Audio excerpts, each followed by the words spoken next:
Black Lives Matter executive accused of siphoning $10 million from Black Lives Matter donors. A lawsuit. Says, we've got a lawsuit here. We got a lawsuit by one of the tippy top dudes. They're saying, 10 million went your direction. We're accusing you of siphoning instead of just saying stealing. Now, Fox would have said stealing. CNN is still working out whether it's going to be on the left or it's going to ease more into the right by actually reporting accurate news. It's one of the big stories, right? Accurate news for CNN.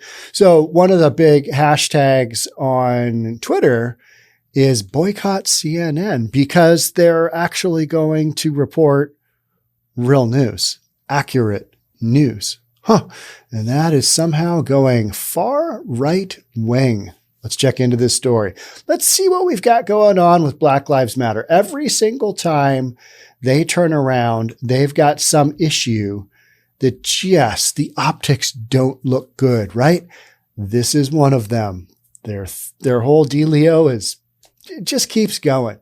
Just keeps going. An executive at Black Lives Matter Global Network Foundation, GNF, it's BLM, GNF, is accused of siphoning, and that is actually put in quotes, siphoning more than $10 million from donors, the grassroots arm of the Black Lives Matter organization said in a court filing this week. So this is a straight up lawsuit.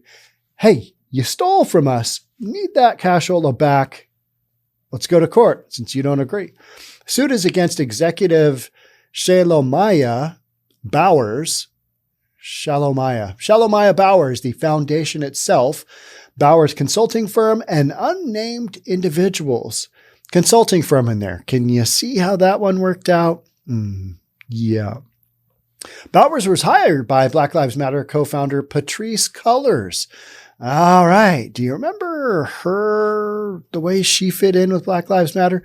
She went out and bought 3 homes, 4 homes, multi-million dollars worth of homes. And when she was pressed on the fact that, hey, aren't you you believe in Marxist philosophy? Yes, I do. Yes, I do. Socialist Marxist philosophy. I mean, the whole, whatever Black Lives Matter kind of runs with, it's unclear because their members, when she was asked about this, when Patrisse Cullors was asked about buying some real estate, she said, well, I wanted to create intergenerational wealth. Like, okay. Yeah, that's a good call. Buying real estate, that's a good call. But you said you were Marxist over here. This is also the woman who came out and said that IRS forms 990, those are triggering. So, I mean, it's kind of, if you're a nonprofit, if, you're an organization that the IRS deems you need to turn in your 990s, you need to turn in your 990s. It's not racist to ask you for those. It shouldn't be triggering. This is just how business and organizations work within the framework of what's set up in the said United States. So there's that. So Bowers, the guy that's being sued, he was hired by Patrisse Cullors. And then remember we had the whole Black Lives Matter buying just under a $6 million home that was originally purchased for 3.2. And then they put it into an LLC, and there was this hush, hey, don't tell anybody we bought a big house. It's either going to be a safe house or it's going to be a content creation home. We're not sure which one. They're still trying to figure that out. I don't think any content has come out of there at all, right? But they do have a transparency webpage that we can now look at. And it focuses a lot on the 990s because they didn't have any beforehand. 990s, what's that? Good Lord, they're asking us for these 990s. A lot. Becoming triggering, right? So Bowers was hired by Black Lives Matter co-founder Patrisse Cullors in 2020 to help run the Black Lives Matter Global Network Foundation, which is an extension of the Black Lives Matter grassroots organization. Bowers denied the claims leveled in the suit, which Black Lives Matter grassroots presented in a news conference last week, saying in a statement posted on the Black Lives Matter website that the accusations are harmful, divisive, and false. Why is there always so much of this stuff going on with Black Lives Matter? Why is that? There's always, I mean, when something gets, kind of calmed down, all of a sudden something, boom, pops up and you're like, what do you guys have going on there that is all this divisive? We're suing. Yeah, we didn't buy that house. I mean, we were hoping to keep that on the down low that we bought that big house, but we're Marxist and all. And so we want to create some intergenerational wealth. Therefore, we're going to buy some real estate. And I think most people are like, what? That doesn't make any sense at all. Huh. Global National Foundation was originally created by Cullors as an administrative organization to raise funds to provide financial support for local level community efforts of Black Lives Matter grassroots. So we've got the national, we've got the grassroots. The suit said, while the Black Lives Matter Grassroots Foundation did the on-the-ground work. So we've got national, we've got on-the-ground grassroots. Cullors initially oversaw the grassroots. I'm so confused at this point, right? But in May 2021, decided she could no longer lead the GNF arm of the BLM Foundation. But that was also right about when we were looking into, she bought 3 or 4 homes. I think 3 in California and 1 in Georgia, if I'm going off of memory. And then she decided to step down and really focus on her intergenerational wealth building. And we don't know why she stepped down. She just stepped down because I think the optics were so bad. And then corporate came under fire for having, the big content creation house and or safe house, whichever one it's going to be. And so Patrisse Cullors said it should wind down and transition the entire structure to Black Lives Matter grassroots, the lawsuit said. In that same month, Cullors notified Bowers and Melina Abdullah of a formal transition plan of GNF's leadership, along with other internal leaders. Abdullah is a co-founder of the Los Angeles chapter of Black Lives Matter. We've just got chapters, we've got local, we've got corporate. It's a lot to keep track of, right? Bowers took umbrage with the recollection of events in the statement posted on Black Lives Matter site. BLM GR, the grassroots one, and Melina Abdullah read a press statement claiming that Patrisse Cullors created a transition plan giving all of Black Lives Matter GNF's assets to BLM grassroots. All right. So there's that. One entity, all of its assets to another entity. But Bowers is saying that is absolutely false. So we've got some, hey, you said you were doing this. Some he said, she said, she said, she said, he said, she said, Wood said. You got some of that. And then you got Bowers, who's being sued for 10 mil because he siphoned the money, saying that is absolutely false. That's not what happened. Here's the dealio.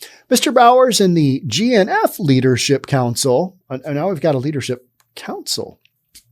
They agreed to execute the transition plan set forth by Ms. Cullors, the suit said. However, Mr. Bowers, who made $2.167 million from GNF in less than 8 months, decided he wanted to keep the piggy bank that GNF had become to him and his company. You know what? We're going to leave that entity in place because, man, we are making some money out of this bad boy. Bowers was also supposed to disclose certain financial and organizing information other leaders within the group, but then refused to do so, the lawsuit said. We got a lot of stuff going on here. Now, at this point in time, we've got a lot of allegations, innocent until proven guilty, remember? We got a lot of allegations, and none of them sound on the up and up. Hey, look at that guy over there. He's doing that, taking down $2.167 million for his companies out of our GNF fund. Within months, Bowers had run these well-respected advocates out of the organization, the suit alleges. Through a series of misrepresentations and unauthorized backroom dealings? What? We've got Black Lives Matter with misrepresentations and unauthorized backroom dealings? Mr. Bowers managed to steal control over GNF as the sole board member and officer. Stole it? stole it, or was it given away and he just kind of took it? It's hard to say, because with these entities, you don't know whether they are coming or going. Even based on public transparency statements, you can't really tell whether they're coming or going. It's unclear. We're trying to figure out, what's going on here. Where did the ball bounce to? We don't really know. The suit also said Bowers changed social media account passwords for the grassroots organization and tried to register the trademark of BLM Grassroots using the logo and design of BLM Grassroots leader Angela Waters. Now we're stealing identity in what appears to be an attempt to steal the logo or prevent BLM Grassroots from utilizing. We have got shenanigans at every level of this story. Whether they're accurate shenanigan, accusations or not, who knows? But my bottom line is there is always something going on with Black Lives Matter that I think a lot of folks are, you know what? We had the whole Black Lives Matter thing start at the beginning of 2020. Obviously, Black Lives Matter was an entity well before that. But then they really got on a roll with the whole George Floyd thing. And then Antifa joined in and it was all big, one big happy summer party. It was a summer of love until it wasn't. And people started to end up dying, being killed. So you've got that. I mean, that's a reference to CHOP, right? Two members of the Black community got killed. So you've got that going on. And then you've got these lawsuits going on. The Black Lives Matter grassroots organization said in the suit that Bowers has siphoned money. Mr. Bowers continues to fraudulently raise money from unsuspecting donors, passing himself off as the organization is doing the work of Black Lives Matter, padding his own pockets, and that all of his associates at the cost of Black Lives Matter reputation. That's a mighty big accusation there. That's not good. If that's true, that's not good. Now, these are all allegedly allegations at this point, right? You can throw out anything you want in a lawsuit. Maybe it'll stick, maybe it won't. But the number of bumps in the road for Black Lives Matter corporate, no matter what you want to say, it's just been some terrible optics for any kind of entity. Black Lives Matter has just had an incredibly difficult time kind of having a legit structure that is doing what it's supposed to be doing, turning in the required paperwork, doing the things it's supposed to be doing. At every kind of corner, you're faced with, we got a lawsuit here. All right, we're not doing this. We don't really know what we're doing here. 990, what's that?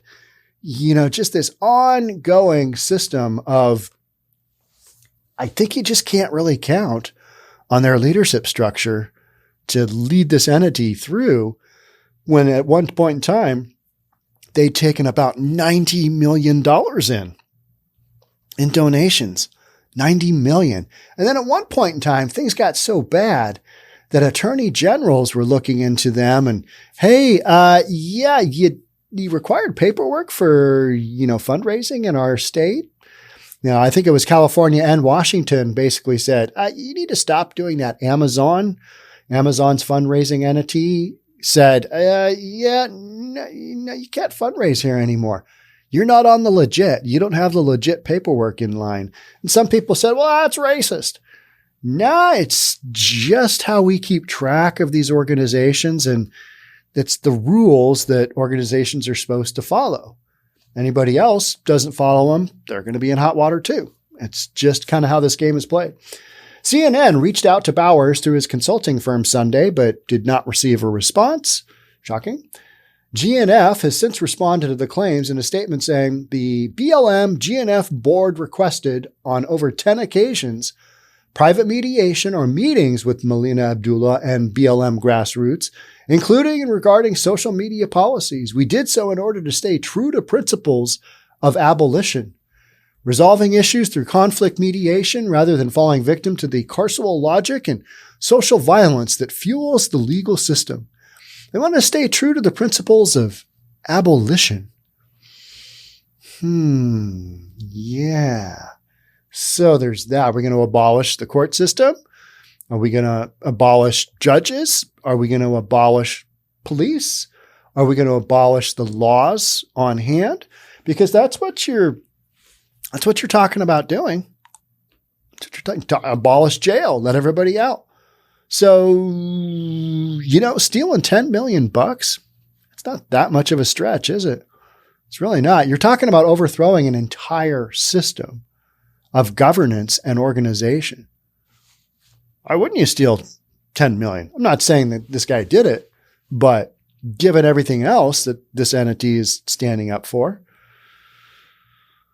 not that far out of the realm of possibility, is it? But Melina Abdullah and the BLM GR ignored or refused our offers of, hey, since we're abolitionists, we'd like to go down this road of, not involving the court system at all. And then this other entity of Black Lives Matter, like, no, we want to get our money back. That whole abolitionist thing, yeah, we're not doing that. We're suing your asses. That's literally what's going on here, right? To the contrary, they would rather take the same steps out of our white oppressors and utilize the criminal legal system, which is propped up by white supremacy, the same system they say they want to dismantle to solve movement disputes. Are we coming or are we going? It's hard to say, isn't it? It's really tough. I've read the story a couple of times. You get kind of the idea. One says, hey, you took some money. The other says, no, I didn't. We're going to go down the abolition route. We're not. We want to get our money back. Therefore, we're suing your ass. In the white supremacist court system. Okay. All right. Well, that's what we're doing. In particular, Melina Abdullah and BLM GR's storytelling concerning the current BLM GNF board is harmful, divisive, and false. It only gives fodder to right-wing media's clear agenda of sowing distrust and division among Black folks, and it's in deep contrast to abolitionist values and the fight for Black liberation. I think there's a lot more Black people out there who are going, yeah, just because it says the word Black, it doesn't mean we're behind it. I think there's a lot of folks of all colors that are like, yeah, we're not really trusting Black Lives Matter. I've run through the numbers. They have shared money to entities other than themselves. That has happened. They have donated a few million here and there. But what gets all the attention and what always gets the attention is terrible optics.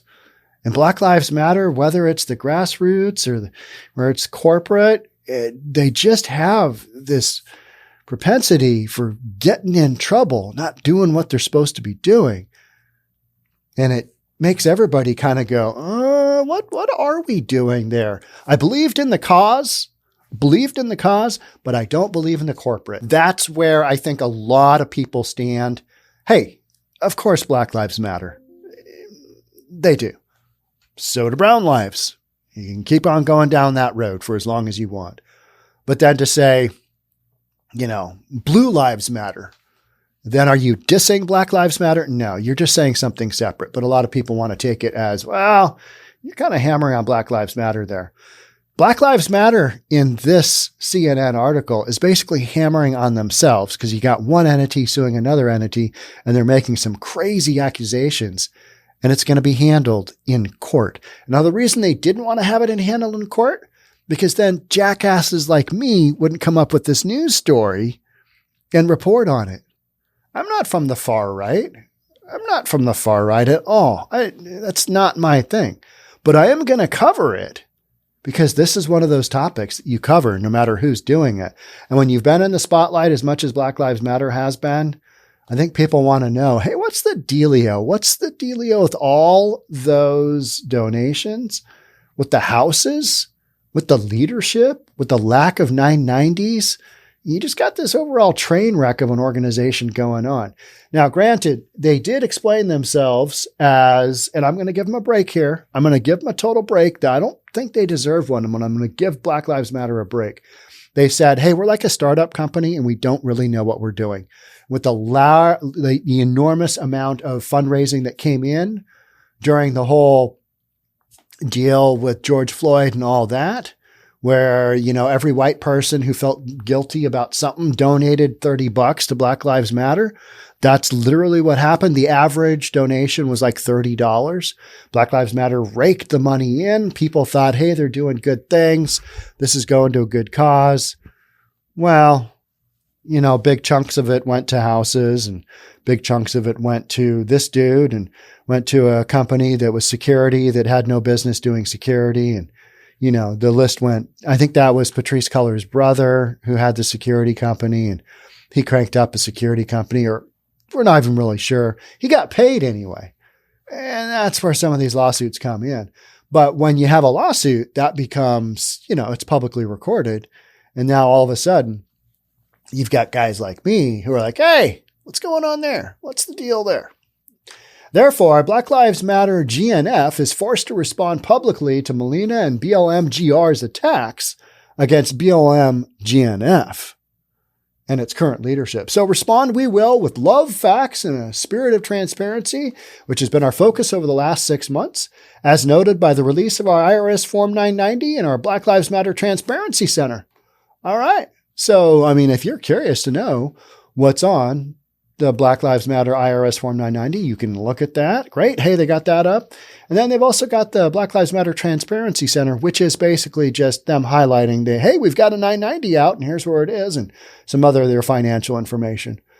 Transparency, no, it's more of a mission statement than a transparency center. And you know what? The Transparency Center wouldn't have been necessary.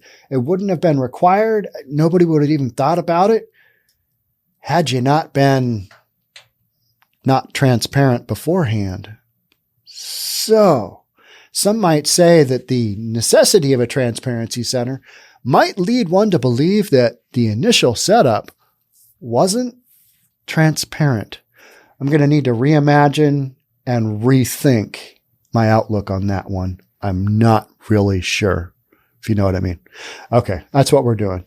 Okay, so we got a lawsuit going, which isn't all that uncommon, but with Black Lives, with an entity that brings in that much money, that's not crazy. But then you're specifically calling out one of the tippy top dudes and you're saying, oh, that's not good. That's not good. We're just going to have to see where this lawsuit takes us. Do you think they'll settle it quickly out of court? Here's your $10 million back. And by the way, could you be real quiet?